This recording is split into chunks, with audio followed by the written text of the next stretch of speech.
Assalamu alaikum hormatly adamlar. Garaşdagys Baky tarap ýurdumyzdaky täzelikler we habarlarly tanıştyrýan Watan habarlar gepleşmede başlaýas. Türkmenistanyň prezidenti buyruk gol çekdi. Resminama laýyklykda goşulşmalyk hereketiniň parlamentorynyň duşugyny ýaklymymy parakaçylyk we durnukly düşe ýardam etmekde milli parlamentleriň ornuny ýoklandyrmaatly massagada hemde onuň çäklerini geçirecek şäherlere we duşuklara gatnaşmak üçin Türkmenistanyň Milli Geňeşiniň wekiliýetiniň agdalaryna 2022-nji ýylyň 30-njy iýuny Azerbaýjan Respublikasynyň Baku şäherine golluk iş taparyna gitmäge ruhsat berildi.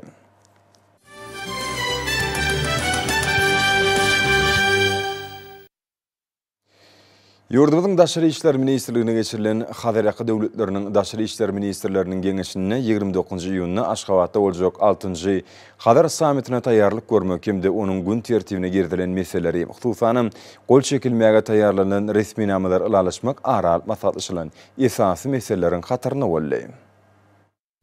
Hormatly prezidentimiň ýakynly geçiren ministrler kabinetiniň mejlisinde nyktalyşy ýaly. Ýurdumyz parakaçylyk söýüjülükli, dörejelikli daşary syýasy strategiýany ýygyderli durmuşa geçirmek bilen Hazar deňderine özara bähwitli hyzmatdaşlygy putulandyrmakda, sebit ähmiýetli wajyp meselelerin sağlaşykly çözgütlerini işläp taýýarlamakda möhüm orna egelýär. Hazarýaky döwletleriniň baştonlarynyň Aşgabat sammitiniň gün tertibine iler tutulýan ugurlarda netijeli döwletary gatnaşyklaryny mundan meýlekde ösdürmäge degişli meselelerin toplumyna giyerdiler. Hormatly prezidentimiz döwletary hyzmatdaşlygyna täze terg berjek Aşgabat sammitiniň ýokary guramaçylyk derejesini üpçün etmek tawşyrdy. Şoň bilen baglykda Hazarýaky döwletleriniň daşary işler ministrleriniň matlagydam sammite görülýän taýýarlyk meselelerine bagşlandy. Ýokary derejedäki 5 taraplaryň gepleşikleriň öňü syratna duşukda Azerbaýjanyň, Iranyň, Gazagystanyň, Russiýanyň hemde Türkmenistanyň daşary syýasy idaralarynyň ýollaşylary Hazar deňde sebitine hyzmatdaşlygyň aýra-aýra ugurlaryna, ozal gazanlan alalaşyklaryň durmuşa geçirilişiniň barşyna hemde wazyp halkara meselelerine garadylar. Hazarýaky döwletleriniň baştonlarynyň taryhy ähmiýetli 1-nji sammitinden 20 ýyl soň geçirilýän ilkinji Aşgabat duşugy kenaryaky ýurtlarynyň we olaň doganlyk halklarynyň arasyndaky netijeli hyzmatdaşlygy puhtalandyrmagyň ýolunda möhüm ädim bolar. 6-njy Hazar sammitine ýurtlarymyz taýýarlykly geldi. Häzir Hazar deňderine bilelikdäki işleriň giň ugurlary boýunça möhüm alalaşyklary we tesirnamalary taýýarlamak boýunça işler alınıp barilýar. Dürli derejede hyzmatdaşlygyň netijesinde möhüm meseleler boýunça özara düşünşmek gadanlýar. Mälim bolşy ýaly Hazar deňde sebiti boýunça goňşy döwletler bilen milli we umumy bähwitler esatyna ýoly goýulan hyzmatdaşlygy ýurdumyzyň daşary syýasy strategiýasyna aýratyn ähmiýet berilýär. Türkmen tarapynyň başlangyjy boýunça bir näçe retminamalar şol sana Hazar deňderine adatdan daşary ýagdaýlaryň öňüni almak we olary aradan aýyrmak boýunça hyzmatdaşlyk hakyna ulalaşyk hemde Hazar deňderiniň suw hemde biolog serişdelerini gorap saklamak we rejeli peýdalanmak barada ulalaşyk taýýarlandy. Şeýle hem Hazarýaky döwletleriniň baştonlarynyň 4-nji Astrahan sammitiniň netijeleri boýunça gol çekilen jemleýici retminamalaryň toplumyna Hazar deňderine hidrometeorologiýa ulgamyna hyzmatdaşlyk etmek hakyna ulalaşyk ýerdildi. Bu ulalaşyk boýunça işler ýurdumyzyň hidrometeorologiýa we Hazar deňderiniň hapalanmagyna gödegçilik etmek boýunça utgaşdyrjy komitetde başlyklyk eden döwrüne tamamlandy. Gazagistan Respublikasynyň Aktaw şäherine geçirilen 5-nji Hazar sammitine Hazar deňderiniň hukuk ýagdaýy barada konwensiýanyň Hazar deňderine dürli ulgamlarda hyzmatdaşlygyň hukuk gadalaryny berkitýän taryhy retminamalaryň kabul edilmegi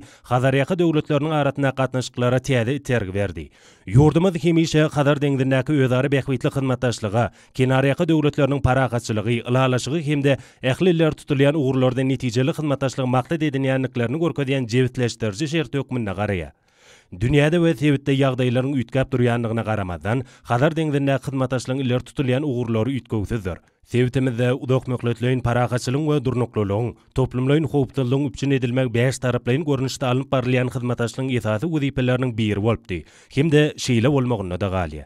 Türkmen tarapynyň hemişe nyktaýşy ýaly Hazar deňde parakaçylygyň, hoşniýetli goňşulygyň, özara düşünşmeň we inanşmaň zowlag bolmalydyr. Bu ýerde meseleler diňe parakaçylykly ýol bilen gepleşikler arkaly çözülmelidir. Kenaryaky ýurtlary Hazar deňderine syýasy agdalykdan, bolup biläjek gapma garşylyklardan, düşünşmelikden we inanşmanlykdan erkin giňişlik hökmünde saklamagyň, ony daşarky howplardan hemde wekimlerden, hususan terrorçylykdan, guramaçylykly transmilli jenaýatçylykdan, neşe terişdeleriniň bekanun dolanşygyndan, beýleki itlenik bekanun işlerden goramagyň zerurdygyny oňat düşünýärler. Bu işde syýasy diplomat gurallarına möhüm orun berilýär. Tarapların pikirine göre daşary işler ministrläriniň duşuklaryny ýygyderli esasa geçirip, bu gurallary içeňleşdirmek we güýçlendirmek zerurdur. Muň özi bolup geçen wakalar babatda öz wagtynda hemde dogry hereket etmäge, ýakyn we uzak möhletden geljek üçin bilelikdäki işler meýilleşdirmäge mümkinçilik berer. Türkmenistanyň sowda ykdysady, energetika we ulug aratnaşyk ulgamlaryna gatnaşyklary ösürmek boýunça başlangyçlary hemde teklipleri ýurdumyzyň özary bähwitli hyzmatdaşlygy ıgrarlygynyň aýdyň suwutnamasydyr. Ýurdumyz bu gurlarda äwrt uly kuwaty eýe bolmak bilen birnäçe iri halkara we sewit derejetine taslamalan başyny başlady. Hadaryaqa ýurtlary Aziýa bilen Ýewropany birleşdirýän TV geografik çäk bolup, Günnogor, Günmatar we Demirgazyk Günorta ugurlary boýunça ulugy saşyr hemde sowda geçelgileriniň we ýük akymlarynyň netijeli işlemegini üçin etýär. Hadar deňde sewti dünýäniň iň iri ulugy saşyr we logistika halkalarynyň biridir. Bu şertden nazar almak bilen meýilleşdirilen tatlamalyň amala aşyrylmagy Hadar deňde sewtiniň sowda ykdysady hyzmatdaşlygy täze derejäge çykarmagy, sewtary gatnaşyklaryny kuwatly terg bermägi, Merkezi Aziýany, Hadar deňdi, Gara deňdi hemde Baltika deňdi sewtlerini, orta we ýakyn Günnogory, Günorta hemde Günorta Günnogor Aziýany birleşdirýän täze geoiqtisady giňişliň binýadyny goýmaga mümkinçilik berer. Soňky ýyllarda ýurdumyz ulug geçelgilerini gurmak boýunça giň erimli işler amala aşyrýar. Awtolog hemde demir ýollarynyň ulgamyny howa we deňiz ugurlaryny giňeltýär hemde şoň bilen sewitde parahaçylygyň, durnukly ykdysady ötüşiň pugtalandyrylygyna ýardam berýär. Şoň bilen baglykda Türkmenbaş şäherine täze halkara deňiz portunyň gurulyp ulanmagy berilmegi möhüm waka boldy. Bu giň erimli düzümleýin tatlama Merkezi Aziýanyň we Hadar deňde sewitiniň ähli ýurtlary üçin strategik ähmiýeti eýedir. Türkmen tarapynyň başlangyjy boýunça 2019-njy ýylda geçirilen 1-nji Hadar ykdysady forumy 5 ýurdun işwur toparlarynyň arasyna gatnaşyklaryň ýygyjamlaşmagyna täsir etdi. Hadar deňdiniň oň kenaryny ýaşaýan halklaryň umumy baýlygydygyny nazar alanda ekologiýa we daş gurşaw goramak, bu täsin tebigi suw howdanyň biýedürligini gora saklamak, baýlyklaryny rejeli peýdalanmak kenaryaky döwletleriniň hyzmatdaşlygynyň möhüm ugry bolup durýar. Bu ulgamda ýurdumyzy milli derejede ýygyderli işler alyp barýar we öz goňşulary hemde esasy hyzmatdaşlary şol sany awraýly halkary guramalary bilen ýakyndan gatnaşyk etmek arkaly Hadar deňdäki bar bolan we ýüzüşip biläjek ekologiýa bilen bagly meseleler çözmekde täze çemeleşmeleri teklip etýär. 5 kenaryaky ýurtlarynyň tebigaty goramak ulgamyna esaslandyran döwletary hemde hökümetary idaralarynyň arasyndaki işler utgoşukla alınıp barylýar. Hadar deňde sewtinde howpsuzlyk, ykdysady hyzmatdaşlyk we ekologiýa meseleleri 6-njy Hadar sammitine ara alınıp maslahatlaşyljak esasy meseleler bolar. Nowataky ýokary derejedäki 5 taraplyň duşy gatnaşylygyň däp bolan dowatlykly, hoşniýetli gatnaşyklary çuňlaşdyrmaga, Hadar gün tertibiniň ähli ugurlary boýunça hyzmatdaşlygy giňeltmäge taýýar bolmagy, bu sammitiň üstünlikli geçecekdigini aýtmaga mümkinçilik berýär. Onda kabul edilen sözgütler Hadar deňdiniň äwrt uly ykdysady we serişde kuwatyny doly derejede amala aşyrmak hemde parahaçylyk, dowatlyk we alalaşyk deňdi hökmündäki ornuny pugtalandyrmaga gönnen-göni ýardam berer. Ýurdumyzyň Ahal, Balkan, Daşowdy, Lewap we Mar welaýatlarynyň häkimliklerini maslahatlar geçirildi. Olarda hormat prezidentimiň 27-nji iýuny sany ulgam arkaly geçirilen iş maslahatyny öňde goýan wezipelerini ýerine ýetirmeň ýollary bardy gurrun edildi. Ýurdumyzyň ykdysadyýetyny diversifikasiýa ýoly bilen ösürmek, importy çalşýan harytlar we önümleri özümizde öndürmek, eksporty iberleýän örümlüň meşhurlaryny artdyrmak häzir döwlet siýasatynyň ileri tutulýan ugurlarynyň biridir. Welaýatlaryň häkimliklerine bolan maslahatlarda bu arada giňişleýändirlik geçirildi. Hemde häzirki döwürde öňde durýan wezipeler ýerine ýetirmeň zerurdygyny aýratyn öňe çekildi. Şol maslahatlarda milli maksatnamalar ýerine ýetirilşi, ilatyň durmuş derejesini ýokarlandyrmak boýunça öňde durýan wezipeler, odan berilen tapşyryklaryň berja edilşi, goşulary ýydak etmek hemde ötüçlügini tutmak, mineral dökünleri bilen imitlendirmek işlerini ýokary hil derejesine ýola goýmak, galorogny ýokary hili we gysga möhletde tamamlamak, Gallorogna gatnaşan kombaynlaryň hemde awtologlaryň tekniki hyzmat etişi idaralarynyň şeýle hem galla kabul edýän bölümleriň işini takyk guramak, gallasy ýere bilen hasaplaşyk işlerini öz wagtyna geçirmek, gallorog tamamlanan ýerlerde samany ýygnamak işlerini geçirmek, owa sena toplumynyň ähli pudoklaryny häzirki döwrüň wezipeleriniň üstünlikli ýerine ýetirilmegini üpçün etmek hemde depkinlerini güýçlendirmek boýunça alynyp barýan işler barada giňişleýän gurrun edildi. Maslahatlarda döwret berýän mümkinçilikleri we şertler üçin hormatly prezidentimize tüý sörekden hoşallyk bildirildi. Gojaman Hadarın kenarına öz borçlu bedeg berip oturan Türkmenma şäherindäki halkara deňiz porty bugun berqarar döwletiň täze ýamynyň galkynçly urundy. Aziya we Ýewropa ýurtlarynyň arasynda ykdysady we sowda hyzmatdaşlygynyň hiltaýdan täze derejä çykarylmagyna ýardym edýär. Arkadaşly serdarymyzyň şuýynyň 14-nji aprelinde bu ýerde bolup Döwrwap deňiz portunyň iş mümkinçilikleri bilen içkin tanışmagy, milli ykdysadyýetimiziň ösüşine möhüm ähmiýeti ýa bolan halkara deňiz portunyň hünärmenlerini täze dekmet üstünlüklerini ruhlandyrdy. Berqarar döwletiň täze ýamynyň galkynçy döwrüne ýurdumyzyň beýleki ulgamlary bilen birlikde Türkmenbaşy halkara deňiz portum düýpli özgörüşleri başdan geçirýär. Sebitde deň taý bolmadyk portuň umum tutýan meýdany 152 hektara barabar bolup, ol parom, ýolagçy hemde ýük terminallaryny öz içinde jemleýär. Ýurdumyzda halkara üstaşyr ulug geçirgeleriniň altyn halkatyny döretmek maksady bilen gurulan halkara deňiz portunyň bir wagtyň özünde gemileriň 17-sine hyzmat etmäge ukyply bolan durulgalarynyň umumy uzunlygy 1800 metrden gowrakdyr. Bu ýuwatly toplumda ýük terminallarynyň bir näçesi hereket edýär. Portdaky ownuq ýükler terminalynyň tasamada kuwaty ýylly ortaça 3 million tonna. 261.054 metr meýdanyna ýerleşýän umumy ýükler terminalynyň kuwaty bolsa ortaça 4 million tonna ýüke barabardyr. Ownuq ýükler terminalyny dürli çygmaly, dağ, magdan serişdelerini, newit himi önümlerini, otimleri, dökünleri, dänäni, şekeri, duýdy we beýleki önümleri uğratmak we saklamak üçin ähli amatlyklar döredilen. Umumy ýükler terminaly bolsa dürli gurulşyk serişdelerini, demiri, polody, agajy, maşinlary we beýleki enzamlar kabul etmäge we uğratmaga niýetlenendir. Bu terminallaryň kuwatly kranlar we ýük götürjiligi 5000 tonna bolan dürli görünüşli gämiler bilen üpçün edilmegi üstaşyr ýükleri düşürmekde we olary ýüklemekde uly ähmiýete eýdir. Bu ýerde howa, avtomobil we demir ýol ulaglary alkaly getirilýän ýükleri üstaşyr uğratmaklyga niýetlenen konteyner terminaly bolup, onu öndürjiligi 5000 tonna bolan gämileriň 300 hereket edýär. Şeýlede bu ýerde 300.000 ýol olsa, 75.000 ýük ulaglaryna hyzmat etmäge we ýylda 400.000 konteyneri daşamaga ähli mümkinçilik şertleri bar. Halkara deňiz portunyň umumy geçirjilik kuwaty bolsa newit önümlerini hasaba almagda 17 million tonna barabardyr.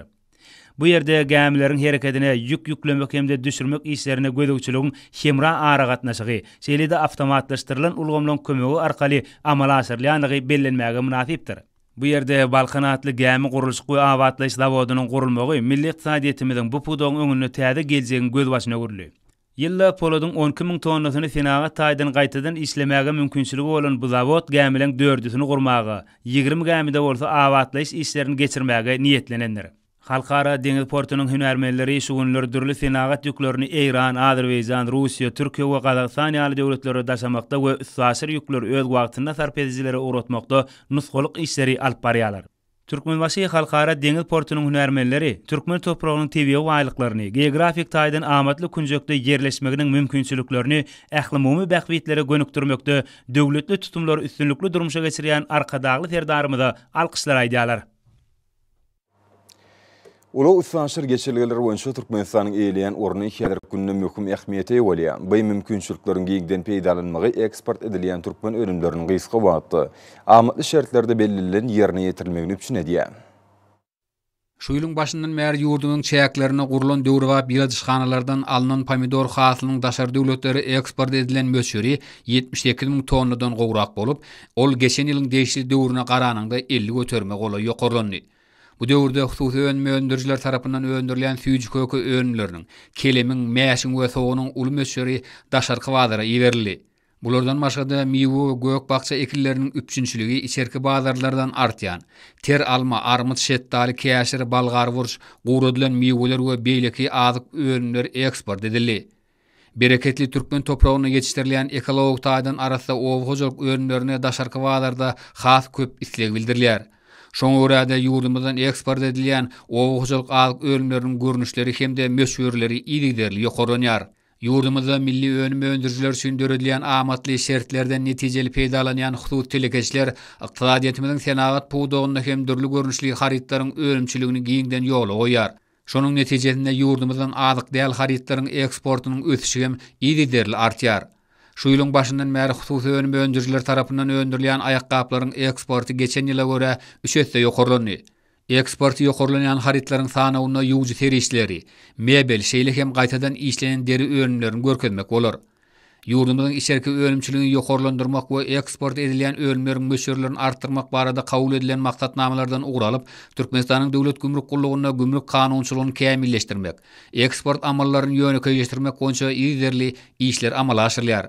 Bu işleriň çäklerini eksport haritlarynyň gümrük amallaryny ýeňilleşdirmek, gullugyň utgaşdyrylan gümrük maglumat ulgamyna eksport haritlaryny elektron görnüşde resmileşdirmek, şol sanyna gümrük töleglerini awtomatik usulla hasaplamak, gümrük resminamalaryny sal ulgam arkaly doldurmak we hasabatlar ýöretmek işleri ýola goýuldy. Bu esa ýurdumyzdan daşarky wagtlara iwerlen haritlaryň gümrük amallaryny gysga wagtda amala aşyrmagy mümkinçilik berýär. Şeýle hem döwlet serhetiniň gödöwçilik geçiriş ýerlerine ýurdumyzdan eksport edilen haritlar şol sanyny azyk, ter, gök we bakça örümleri sal ulgam arkaly ileri tutma tertibine resmileşdirmek işleri amala aşyrylýar. Yurdumyzyň ulug daşar geçeleri boýunça amatly orun eýlemegi, türkmen örümlerine barha artýan isleg Türkmenistanyň eksport mümkinçilikleriniň ýerli ýokarlanmagyny şertlendirýär. Yurdumyzda daşary ýurt kampaniýalary bilen birlikde durly döwrwap enjamlarynyň önümçiligini ýola goýmak boýunça netijeli işler alınıp barlýar. Şunu elektron finansyň ösdirilmegine we enjamlaryň ýokary hil derejesine üpçedilmegine aýratyn ünsizlerliýär. Elektron finansyň ösdirilmegi ýurdumyzyň dünýä hoşuluk gatnaşyklaryny goşulmagyny şertlendirmek bilen bir hatardy. Halkymyzyň durmuş derejesiniň ýokalanmagyna da aýratyn ähmiýetler.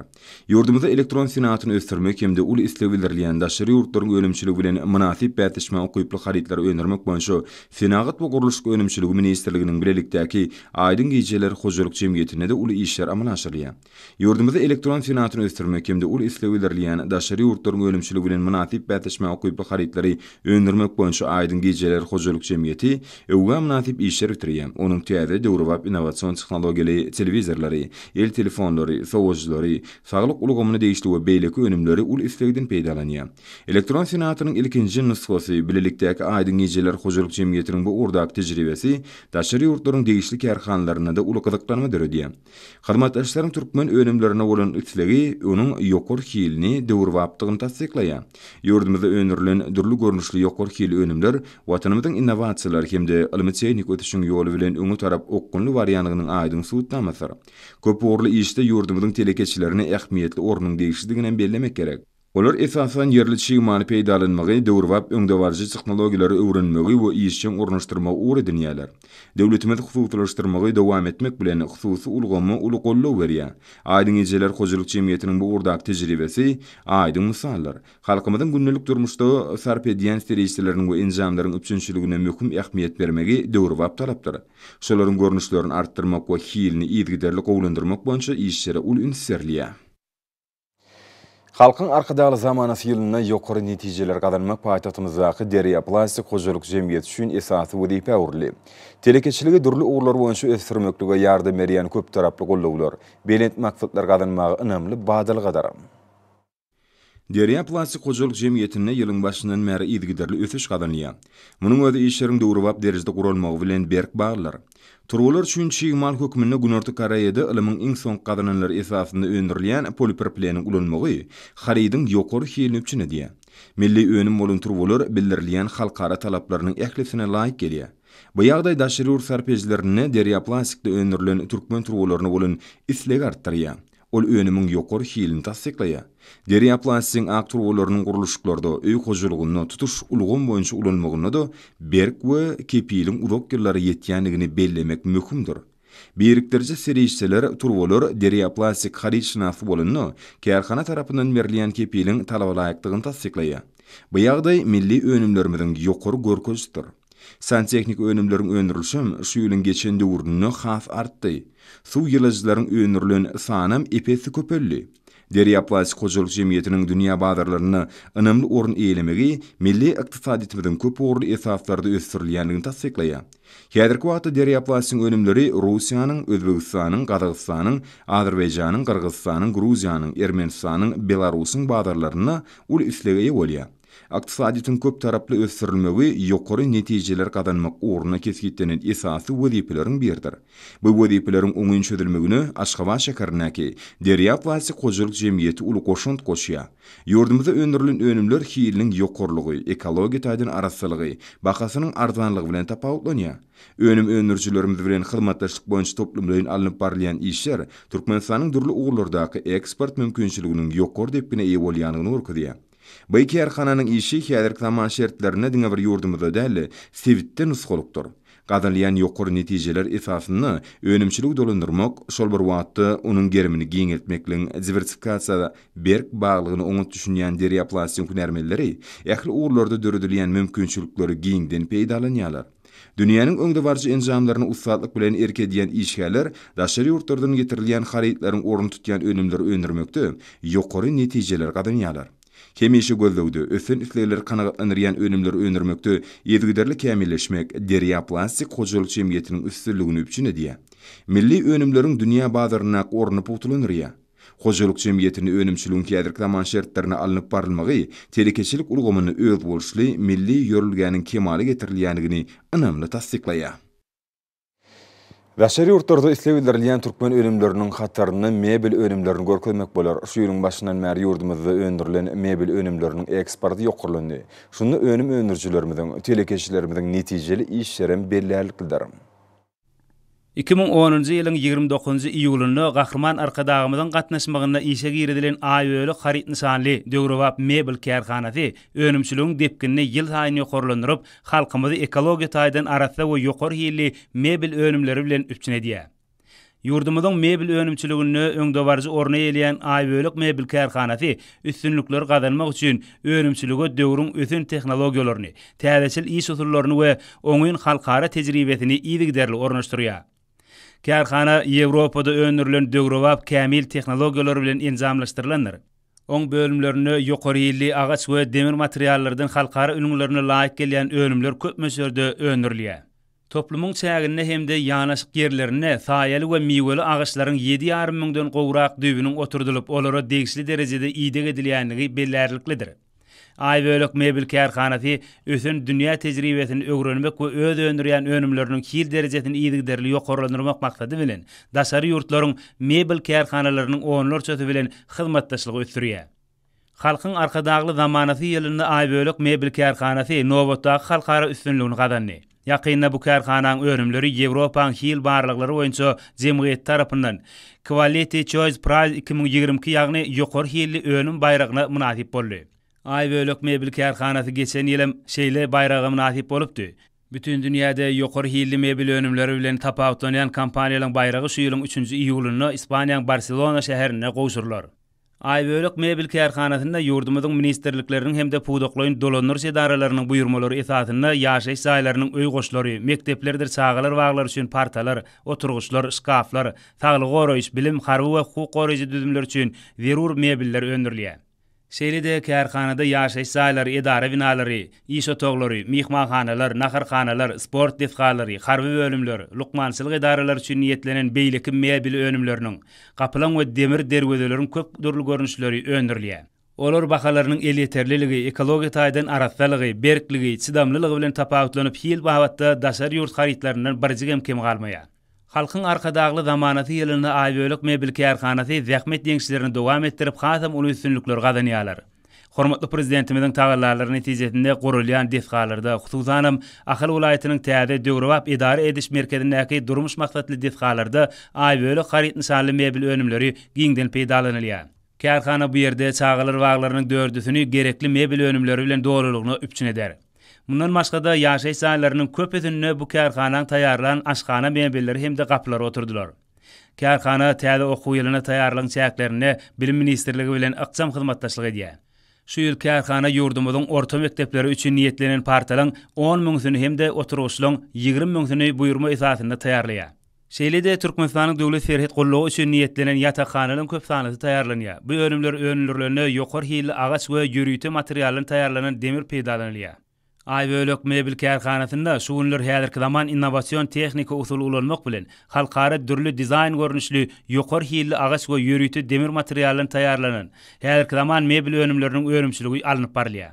Muň özi hususiýetçileriň döwlet düzümleri bilen ygtybarly hyzmatdaşlygynyň aýdyň misalları.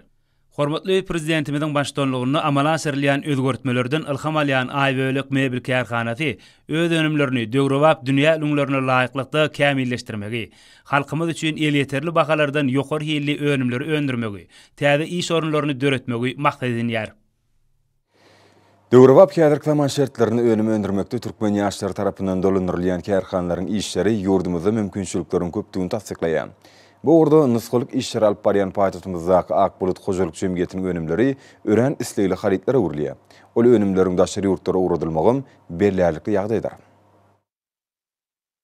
Ýurdumyzda durmuş ykdysady maksatnamalar amala aşyrmagyň çäklerini paýtatymyzda we ýurdumyzyň tewitlerini durly maksatly defgalaryň gurulmagy Türkmenistanyň halk hojalyk toplumynyň okgunly ötüşiniň möhüm görkeçi bolup durýar. Bu işlere münasip goşundyryň oşýan kärhanalaryň biri Aşgabat şäherindäki Akbulut Hojalyk Jemgyýetdir. Bu jemgyýet ýurdumyzda ilkinji bolup asma patolog ulgamyny önümçiligi başlady. Akbulutyň kärhanasynyň bir ýylda 4 million 24 metr asma patologlary 7000 tonna degişli demir önümler öndürmäge mümkinçiligi bar. Bu önümler ajaýyp binalaryň bedegine urilýan. Olaryň yerli çiýmanlardan öndürilýändigem gowanyryjdyr. Binagarlykdan bedegden başga-da öndürilýän milli patologlar diwary goýulan firişçiler akustika ýagny sesiň duruwy ýakymly bolmagyny üçin edýär. Bu ura aýratyn ünsverilmegini innowasion tejribeler görmek bolýar. Ýurdumyzda ilkinji gedek öndürilýän bedeg wagtda owodun milli uşgunlar şöklendirýän sesiň durlugyny kepelendirýän asma patologlar ýokary hili dünýä talaplaryna laýyklygy bilen tapawutlanýar.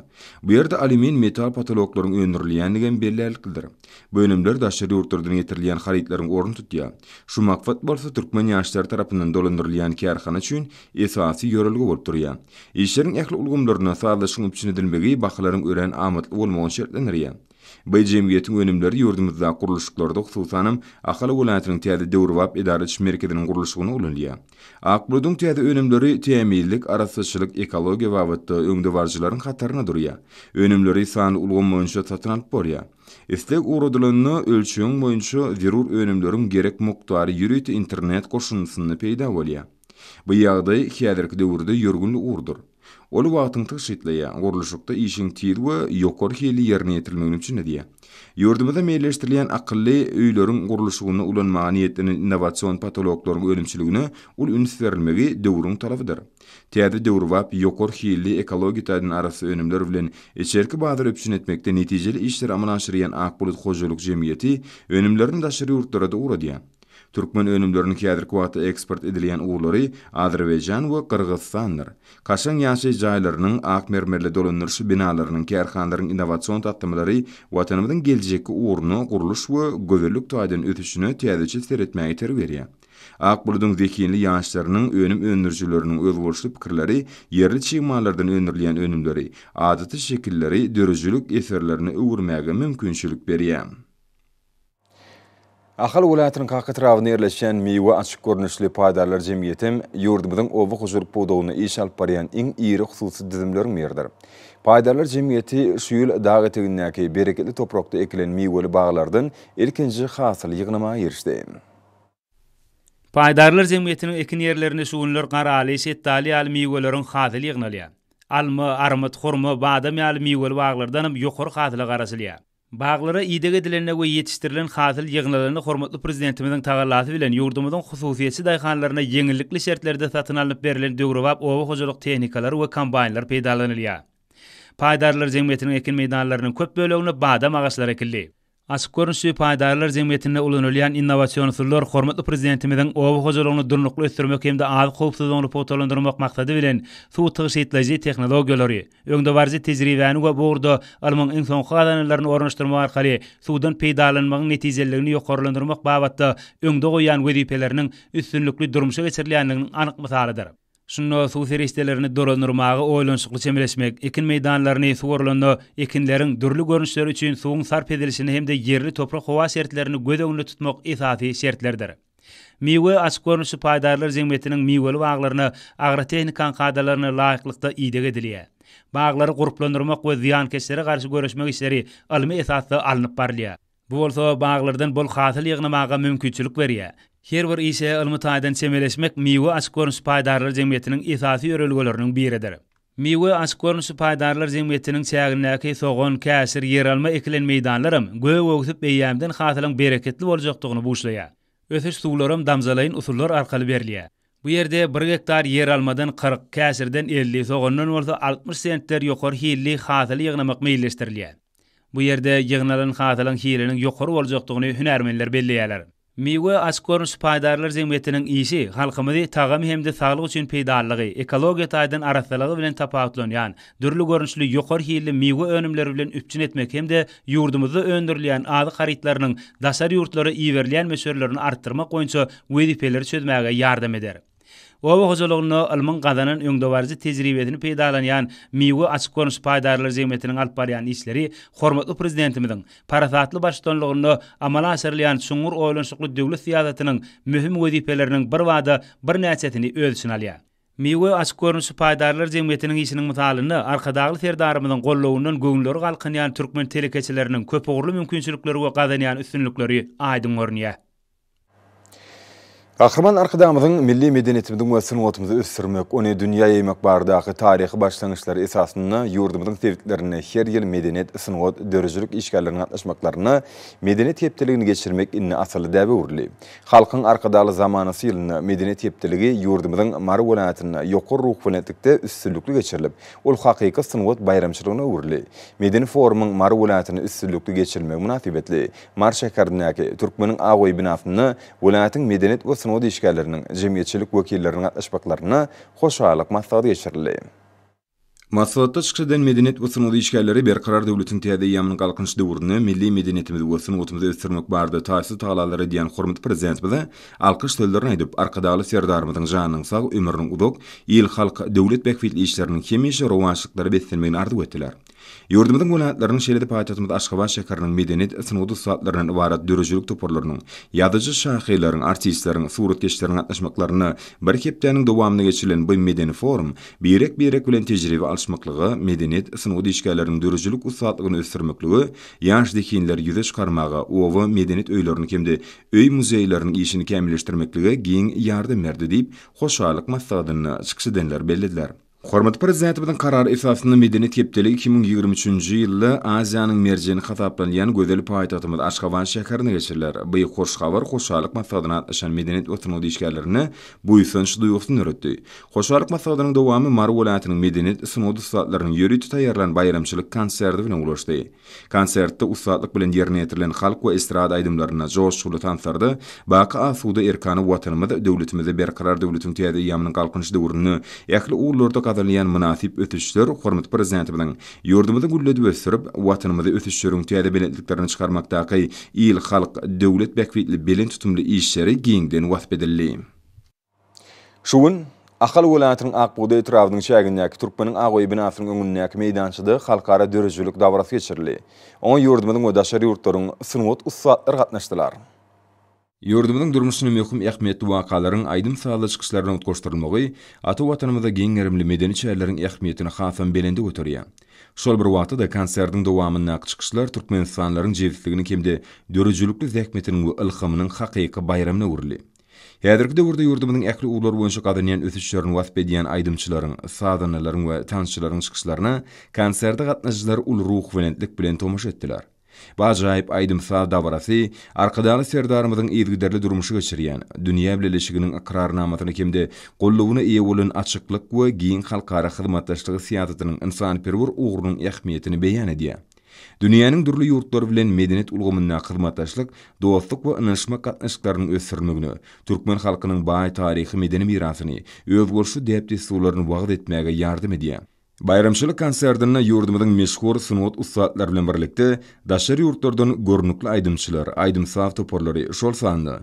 Täjikistan Respublikasynyň Fardaws Haşimow, Russiýa Federasiýasynyň estrada aýdymçy Mary Cranberry, Artik we Asi topory, bu ýurdun Tatarstan Respublikasynyň Jigbox Rio topory, Tunis Respublikasynyň estrada aýdymçy Amani Suisin, Şwetsiýanyň meşhur estrada aýdymçy Dr. Alban, Birleşen Arap Emirliklerining meşhur estrada aýdymçy Balkis, Russiýa Federasiýasynyň hemde Azerbaýjan Respublikasynyň estrada aýdymçy Emin Agalarov, Türkiýe Respublikasynyň meşhur estrada aýdymçy Demet Akalin, Amerikanyň Birleşen Ştatlarynyň belli estrada aýdymçy Ekin çykyş etdiler.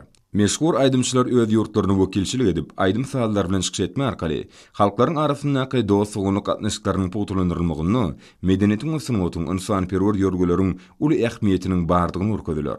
Bayramçylyk konsertiniň maksatnamasynyň dowamyny ýerine ýetilen çykyşlar şäheriniň dawrasyny artdyryp, agdyberlik duýgularyny döretdi. Bu özgörçli konsertiň tomaşaçylary dowamly el çarpışmalar bilen çykyş eden artistlere ýokary baha berdiler. Hormatly anlaryny bolsa ýurdumyzyň welaýatlaryna we paýtagtymyz Aşgabatda 28-nji iýunyna saat 20-den 29-njy iýunyna saat 20-nji bolajak hawa barady. Türkmenistanyň hawa maglumaty gullugynyň berýän habary bilen tanyş bolan.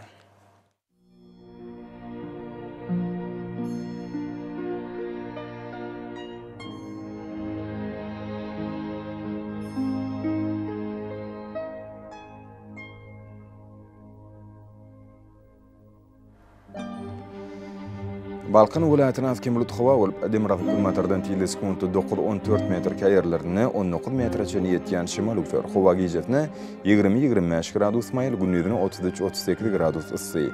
Kenarky taraplaryna bolsa 25-30 gradus maýl bolar. Ahal welaýatyna az bulut hawa bolup, Demirag kulmatardan tilde sekundy 9-14 metr käýerlerini 19 metrece ýetýän şymal üfer. Hawa gijetine 28-33 gradus maýl, gündüzüne 40-45 gradus ysy bolar.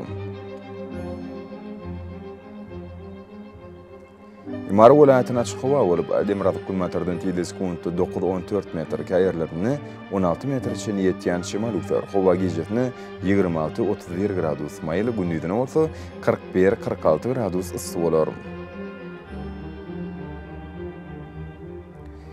Lewap welaýatyna açyk hawa bolup, Demirag kulmatardan tilde sekundy 9-14 metr käýerlerini 16 metrece ýetýän şymal üfer. Hawa gijetine 27-32 gradus maýl, gündüzüne 42-47 gradus ysy bolar.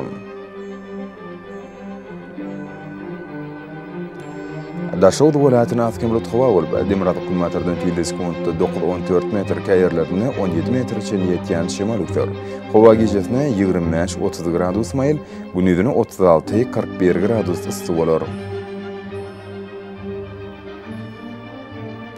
Paýtagtymyz Aşgabatda az bulut hawa bolup, Demirag kulmatardan tilde sekundy 10-13 metr, wagtal 15 metrece ýetýän şymal üfer. Hawa gijetine 29-31 gradus maýl, gündüzüne bolsa 40-42 gradus ysy bolar.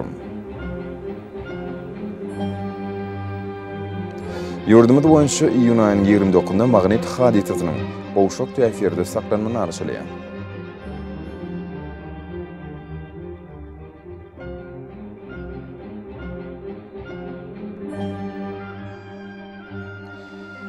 Edil vatandaşlar, Tomut pasyny howanyň derejesiniň ýokarlanýanyny nazar alyp, pasynyň aýratyndyklaryna laýyklykda geyinmegi, bunyň ýetiş şöklesinden gorunmagy, şerde ýurdumyzda hereket edýän şahsy we jemgyýetçilik arasaçylyk tertip düzgünlerini berja etmegini maksat berýär. Mehriban ýylaşyň. Bular berja etseňiz, ýylyň islenik pasyny öz saglygyňyzy gorap bilersiňiz. Mehribanlar, şunun bilen watan habarlar gepleşimiz jemleýäs. Berkarar döwletiň täze ýamynyň galkynçy döwrüni ata watanymyz Türkmenistan ähli wagtlarda tüşeresenýär. Ähli tüşeriň özüne bolsa halkyň behfidi bar. Çünki biziň ýurdumyzda döwlet adam düşünýär. Hoş sag bolun, edil adamlar.